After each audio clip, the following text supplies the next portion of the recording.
ಉಪಯುಕ್ತ.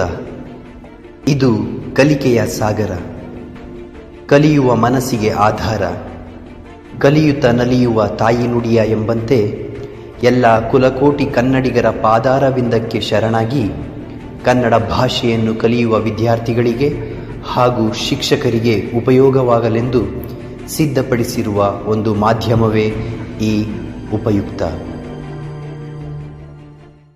ಪ್ರಬಂಧ ರಾಷ್ಟ್ರೀಯ ಭಾವೈಕ್ಯತೆ ಅಥವಾ ಭಾವೈಕ್ಯತೆಯನ್ನು ಮೂಡಿಸುವಲ್ಲಿ ರಾಷ್ಟ್ರೀಯ ಹಬ್ಬಗಳ ಪಾತ್ರ. ಪೀಠಿಕೆ: ಜನರು ವಾಸ ಮಾಡುತ್ತಿರುವ ಒಂದು ನಿರ್ದಿಷ್ಟವಾದ ಭೌಗೋಳಿಕ ಪ್ರದೇಶವನ್ನು ದೇಶ ಎಂದು ಕರೆಯಬಹುದು. ಎಲ್ಲ ಜನರು ತಾವೆಲ್ಲ ಒಂದೇ ಎಂಬ ಭಾವನೆಗಳನ್ನು ಹೊಂದುವುದು ಐಕ್ಯತೆ. ಅದೇ ರೀತಿ ದೇಶದಲ್ಲಿ ವಾಸಿಸುತ್ತಿರುವ ಜನರೆಲ್ಲರೂ ತಮ್ಮ ಧರ್ಮ, ಜಾತಿ, ಕುಲ, ಭಾಷೆಗಳನ್ನು ಬದಿಗೊತ್ತಿ ಒಂದೇ ಕುಟುಂಬದ ಸದಸ್ಯರಂತೆ ವಾಸ ಮಾಡುವುದನ್ನು ರಾಷ್ಟ್ರೀಯ ಭಾವೈಕ್ಯತೆ ಎಂದು ಕರೆಯಬಹುದು.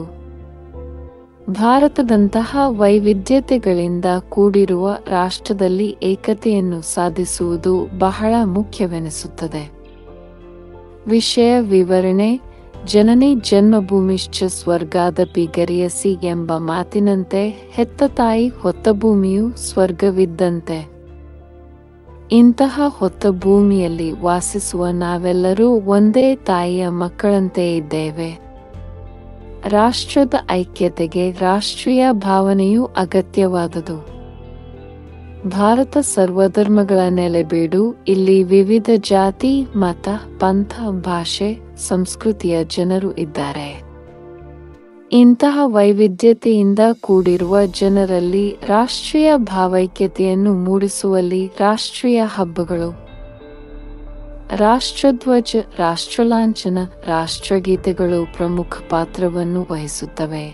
ಭಾರತದ ಪ್ರತಿಯೊಬ್ಬ ಪ್ರಜೆಯು ತನ್ನ ಸಂಕೀರ್ಣತೆಯನ್ನು ತೊರೆದು ಆಚರಿಸುವ ಸ್ವಾತಂತ್ರ್ಯ ದಿನಾಚರಣೆ, ಗಣರಾಜ್ಯೋತ್ಸವ, ಗಾಂಧಿ ಜಯಂತಿಗಳನ್ನು ಸಾಮೂಹಿಕವಾಗಿ ಆಚರಿಸಿದಾಗ ಐಕ್ಯತೆಯನ್ನು ಸಾಧಿಸಬಹುದು.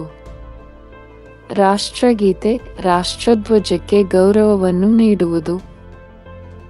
ರಾಷ್ಟ್ರನಾಯಕರ ಉತ್ತಮ ಆದರ್ಶಗಳನ್ನು ಬೆಳೆಸಿಕೊಳ್ಳುವುದು.